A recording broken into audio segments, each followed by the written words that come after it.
que tiene el sector obrero para el año 2023. Bienvenido, Saúl, buenos días, gracias por estar con nosotros. Y hay muchos temas, tanto político, económico, social y educativo.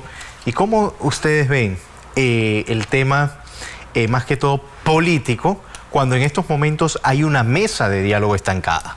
Bienvenido.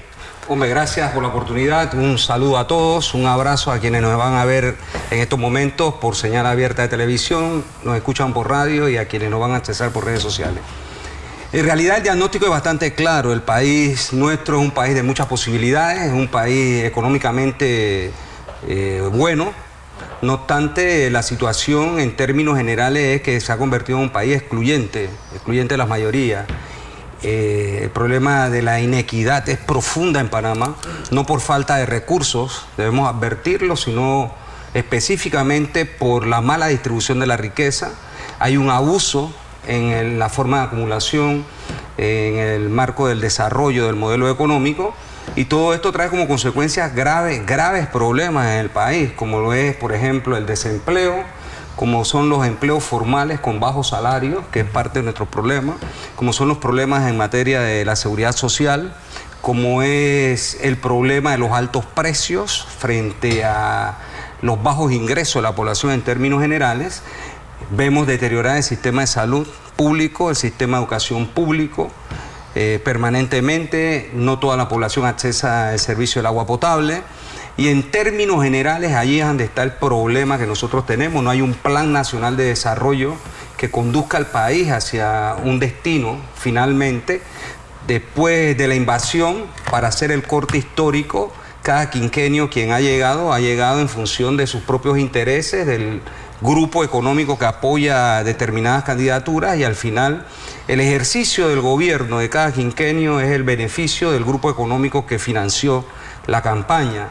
Y al carecer en realidad de un norte, lo que podemos encontrarnos en el camino es un fracaso rotundo desde el punto de vista social, desde el punto de vista político, económico, y económico no en función de que no haya crecimiento, sino que no hay distribución de ese crecimiento, que para hablar de crecimiento de un país, de su Producto Interno Bruto, requiere de que todos salgamos a trabajar, que las fuerzas productivas reales del país, es decir, los trabajadores en primera instancia y quienes invierten en el capital y el Estado, puedan generar esa riqueza, pero esa riqueza tiene que distribuirse mejor. Ahí están los problemas y creo que ahí está la perspectiva de salir de ellos.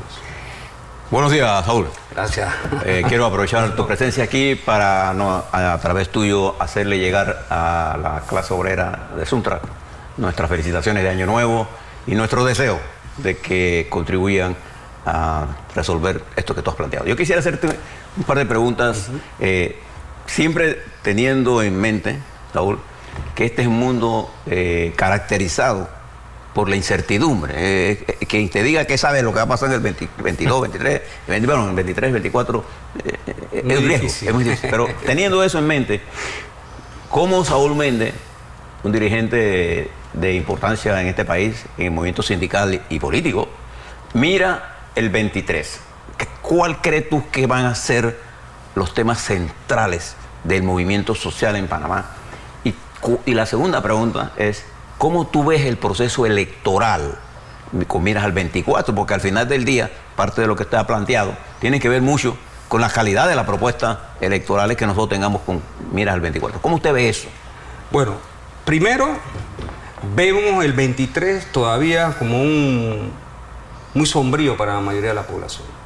Y esto, en realidad, no tiene que ver con los indicadores, porque los indicadores y quienes han calculado el posible crecimiento económico del país comparado al año pasado, lo cierran, que puede estar por arriba del 5%, etc. El problema de Panamá no es crecimiento económico, el problema de Panamá es distribución de riqueza. Y cuando vemos eso en el 2023, en realidad no hay nada que indique que eso va a cambiar. Y como eso no va a cambiar, es decir, la matriz no cambia del problema, entonces los problemas se están agudizando, que es lo que está ocurriendo en Panamá.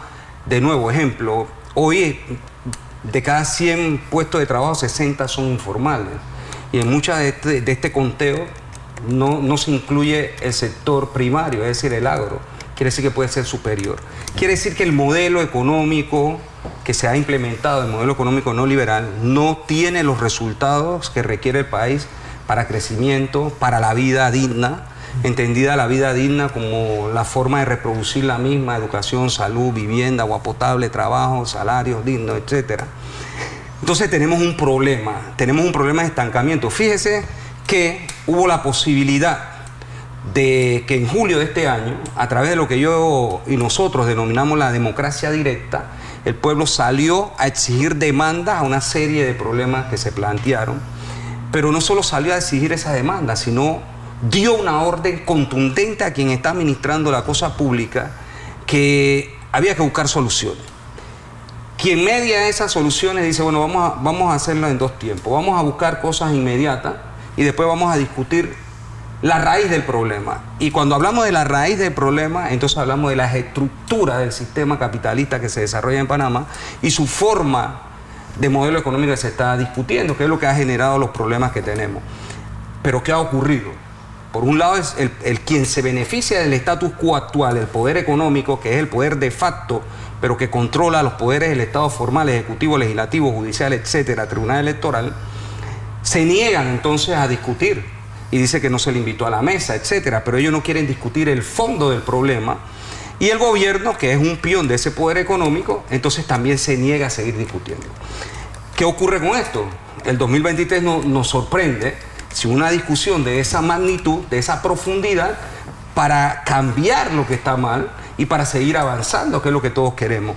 ¿Y qué está mal? La exclusión, la mala distribución, la forma en que se apropian de los recursos que son de todos, sean naturales, minerales, los recursos económicos, en fin, la podredumbre que hay en la estructura del Estado. Esas cosas tienen que cambiar. Puede cambiar de varias formas. Puede cambiar en una mesa de diálogo, puede cambiar en una acción social del pueblo, puede cambiar combinando todas las formas de lucha, y nosotros por ahí creemos que está la salida, es decir, que el pueblo pueda realmente organizarse, concientizarse y luchar por una salida realmente democrática que represente los intereses de todos, especialmente de los excluidos de la mayoría, y que podamos buscar salida. Cuando vemos el tema electoral, cada vez está más cuestionado el Tribunal Electoral. Fíjese, yo fui candidato en las elecciones pasadas. Nos presentamos porque nos robaron el 2% para que sobreviviera el Frente Amplio por la Democracia como partido. Presentamos una querella penal y hoy vamos a llegar a la segunda elección y eso nos ha ventilado jurídicamente. Presentamos la prueba de cómo se robaron los votos del FAN. En las actas están escritas, quítale los votos al FAN, pónselo a X partido. Está escrito, está documentado por las propias actas electorales, pero no ocurrió nada. Entonces hay un cuestionamiento serio a la institución del Tribunal Electoral por todo lo que viene ocurriendo. La vez pasada, los candidatos independientes recogieron firmas de difuntos, de neonatos, y aquí no pasó nada. Y pudieron ser candidatos. ¿Qué hizo la justicia electoral o qué hizo el Tribunal Electoral? No hicieron nada. Entonces, en esta oportunidad, cuando se reglamenta la posibilidad de las candidaturas de libre postulación y vemos el problema del software que nos vendieron como lo máximo para recoger la firma, y vimos todas las debilidades que tiene, hoy es el día. Y se habla de casi 30.000 firmas que van a anular, pero que nadie conoce. Ni cuándo ni cómo. Se habló de una auditoría, nadie conoce los resultados de la auditoría. Y así sucesivamente. Entonces la normativa en materia electoral y la forma en que se está manejando no da garantía. El último nombramiento del último magistrado, un personaje vinculado directamente al partido de gobierno, que es lo que ha ocurrido realmente cada vez que se nombra un magistrado en el Tribunal Electoral, con claros vínculos. Y entonces de que me quito el nombre o la afiliación de CPRD, etcétera, y ahora soy el magistrado y voy a dar garantía de transparencia y en fin, eso no está funcionando. Entonces la famosa democracia formal que tenemos cada vez más está distanciada del sentir de la gente, de las necesidades de la gente. Y aunque el pueblo vote, porque el pueblo ha entendido que es correcto votar, no encuentra lo fundamental, que es la solución a sus problemas. Y cada elección se convierte en aquel campaña mediática, quizás en un circo, que elige a un personaje que a los 3 meses o 6 meses ya la gente está descontenta porque nada cambió. Entonces yo creo que hay que ver eso y poder verlo de forma integral. Saúl, entendiendo claramente, tenemos televidentes y radioescuchas, estamos conversando con Saúl Méndez, dirigente del Suntrack, entendiendo la situación política que hay y entendiendo de que tú como miembro dirigente de un colectivo, la línea siempre es producto de ese debate interno, entendiendo eso, desde el punto de vista tuyo ahora, ¿cuál será la participación de Suntrack en la descripción de este proceso en el 23? ¿Qué podemos esperar de Suntrack con respecto al proceso electoral, con respecto a la participación? ¿Qué cosas ustedes han pensado que va a ocurrir? Porque América Latina vive quizás, y el mundo en general, vive uno de los momentos más complejos. El 1 de enero, el domingo Lula da Silva asume la conducción del Perú, de Brasil, moviendo Brasil en un gesto dramático y revolucionario, diría yo, casi, hacia el centro. Si él logra movilizar hacia el centro, ha dado un paso gigantesco en la transformación. ¿Qué miras tú como dirigente? Fíjate, yo creo que Suntrack y el movimiento popular en términos generales, especialmente las organizaciones que hemos logrado organizar, esto es importante, porque la retoma de Suntrack en el año 90 construyó el Suntrack que el país conoce hoy y que el mundo conoce. La lucha contra la reforma del Código de Trabajo permitió organizar la Confederación Nacional de Unidad Sindical Independiente, CONUSI, como central obrera clasista y representante de los intereses de los trabajadores. La lucha contra la reforma a la seguridad social permitió fundar un frente social más amplio, Frenadeso, donde nacen las tesis fundamentales de democracia real, de construcción de poder popular, que es un elemento estratégico, revolucionario, es decir, empoderar al pueblo, organizarlo para que sea protagonista de los cambios, y el planteamiento de constituyente originaria, que barra la podredumbre, del Frente Amplio por la el Frente Nacional de Defensa de los Derechos Económicos y Sociales, Frenadeso, nace la tesis de acelerar el proceso a través de un instrumento político electoral, el cual llamamos Frente Amplio por la Democracia. Hemos participado 2 veces con los resultados que ya conocemos, y en esta oportunidad, frente al enorme vacío que existe en el país de una salida, en medio de la coyuntura de julio, llegamos a tomar la decisión en firme de presentar la candidatura de la compañera Maribel Gordón para la presidencia por la libre postulación. Entonces estamos recogiendo las firmas. Suntrack es protagonista, sin duda, en ayudar a recolectar esas firmas. Vamos por ese tercer escaño, uno de los 3 que están allí. Hemos tenido muchas dificultades, como ya hemos anunciado con anterioridad, pero la aspiración es que podamos darle al país una opción real de cambio. Y esto es importante. Cuando estuvimos en los debates presidenciales en la ocasión pasada, si en algo coincidieron todos los análisis, era que las propuestas nuestras eran distintas al resto. Eran 8 candidatos, 7.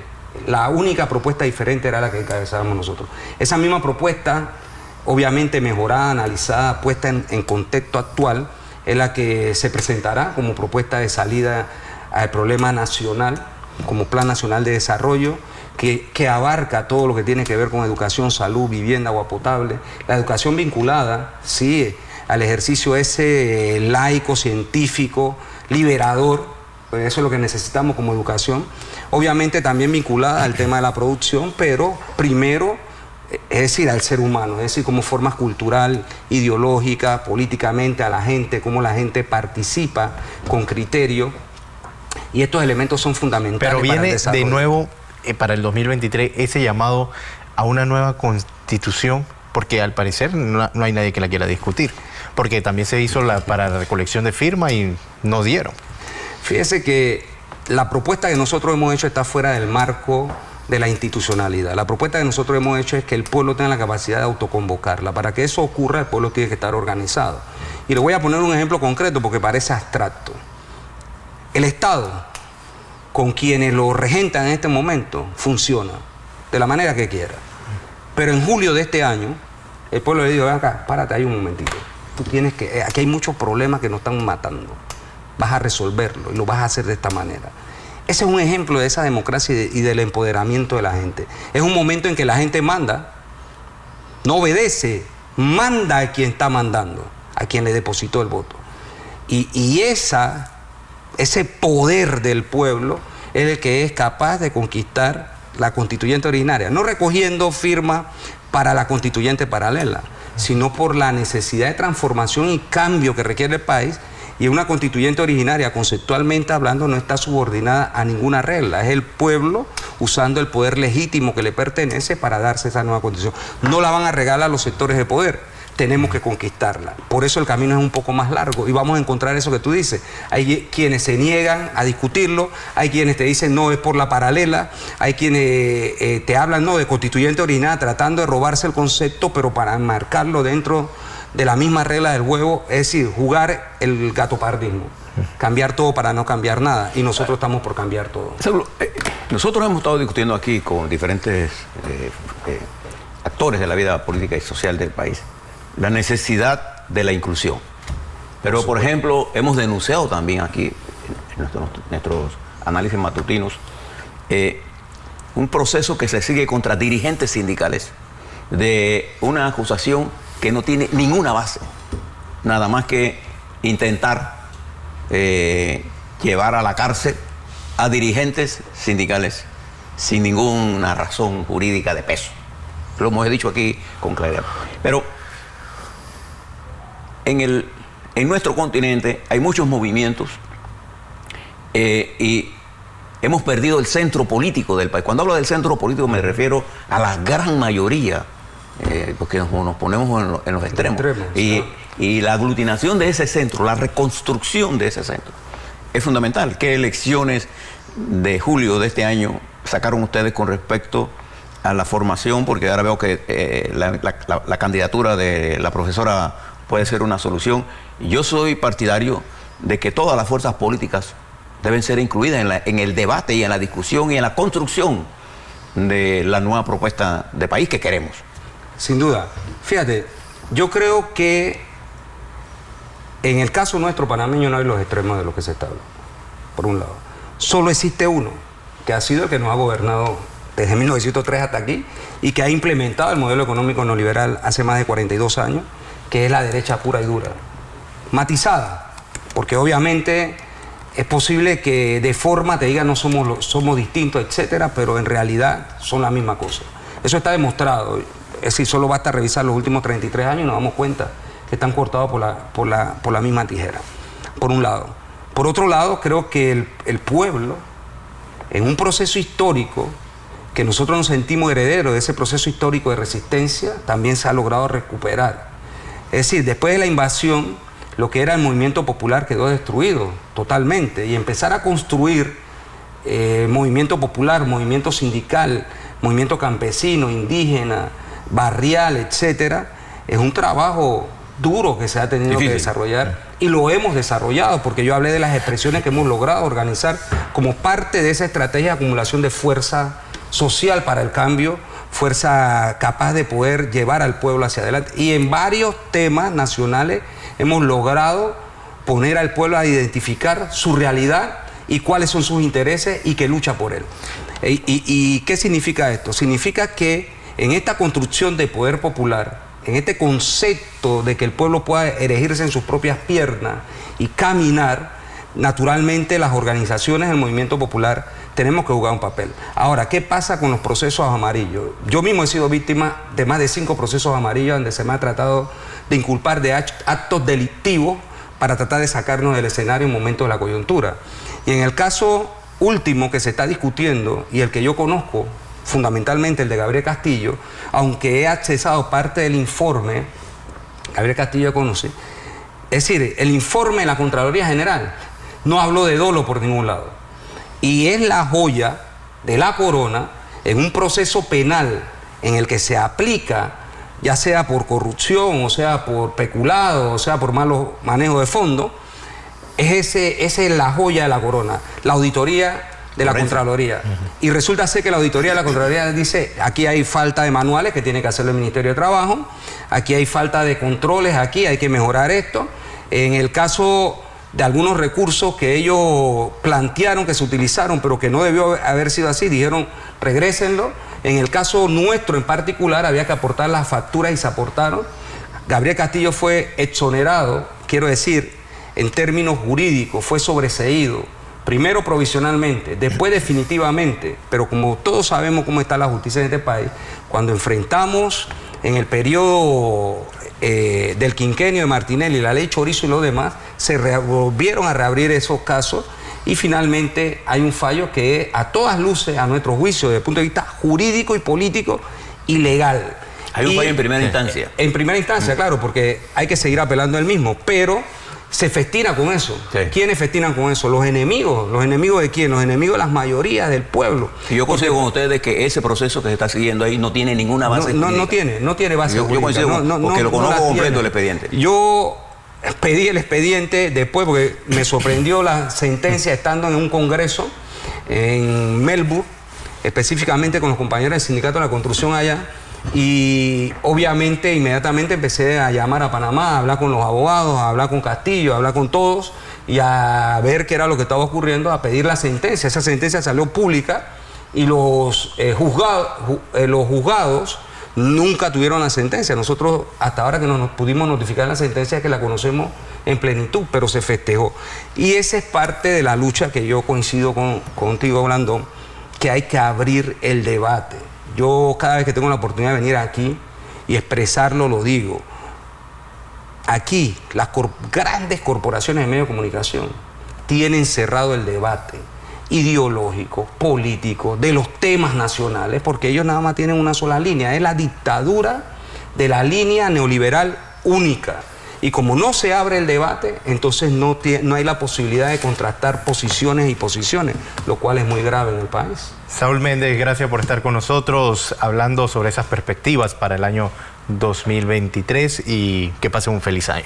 Me permito robar unos segundos para felicitar al pueblo panameño, para felicitar al pueblo en términos general del mundo, a los pueblos de nuestra América Latina y del Caribe que luchan por los cambios y transformaciones. Nosotros estamos dentro de esa línea y ahora que nos reunimos todos en familia para recibir el nuevo año, reflexionemos el Panamá que queremos construir y cómo lo vamos a conquistar, porque no nos lo van a regalar.